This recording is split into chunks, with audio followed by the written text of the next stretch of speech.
about the apps that are out there to help you make money during the coronavirus? How does that work? So coronavirus has assaulted all of our wallets, but really you can use this time to spring clean and actually make money. So I say go Marie Kondo on all the things you haven't used for a really long time.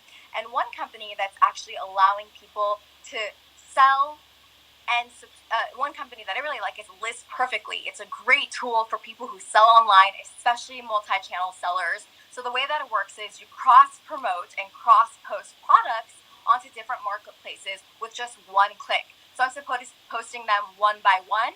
You subscribe once to List Perfectly, and you post it onto Poshmark, eBay, Etsy, Depop, Tradesy, Mercari, Facebook Marketplace, all on one click.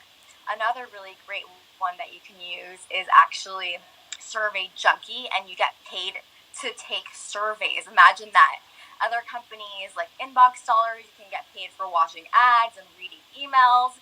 You can also subscribe to Truebill, and they negotiate your internet and telephone bills without actually lifting a finger.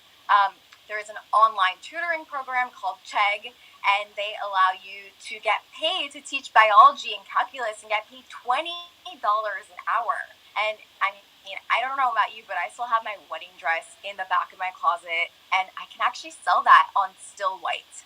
And if you have an old cell phone in your drawer, you can try Gazelle. Wow, great. Yeah, I can't teach biology or math, but maybe I can sell the wedding dress. That might work. Jessica, thanks so much. I will see you soon. Stay safe and healthy. Thank you, you too.